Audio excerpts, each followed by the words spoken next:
When two or more forces act on a body, physicists will often try to find the single force that will produce the same result as those forces. This force is called the resultant or the net force.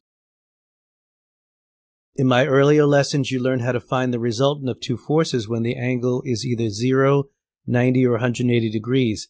In this presentation, you will learn how to find the resultant or net force for all other angles.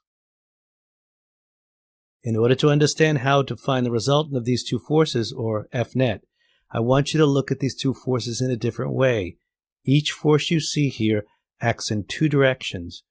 Force vector A pulls the red dot to the left and downward. Force vector B pulls the red dot to the right and upward.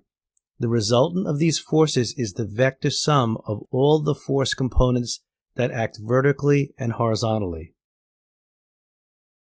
The first step to finding the resultant of these two vectors is to break each force into its horizontal and vertical components.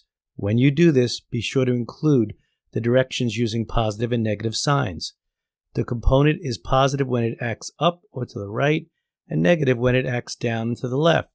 The horizontal component for force A is negative 3 newtons, and the vertical component is negative 1.0 newtons.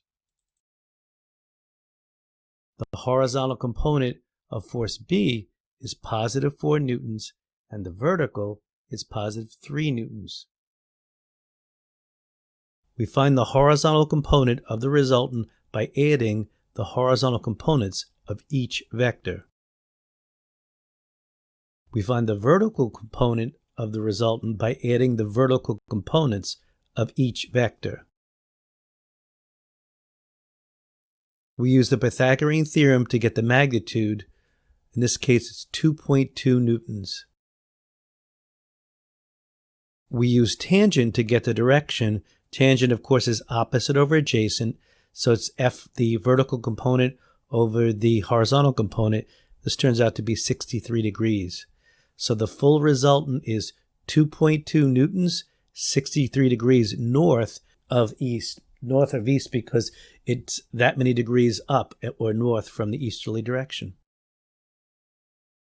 Just to summarize, first step is to find the components of all the vectors. Make sure you use negative and positives. Add the components, the x components and the y components.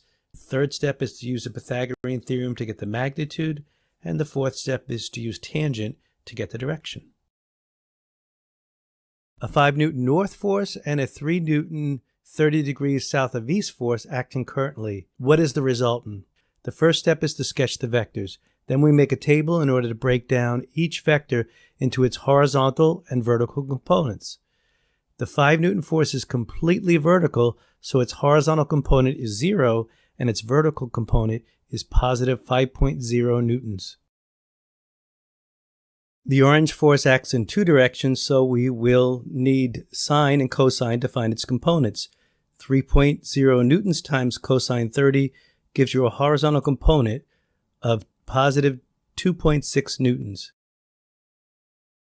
3.0 newtons times the sine of 30 gives you a vertical component of negative 1.5 newtons. The component is negative because it points down.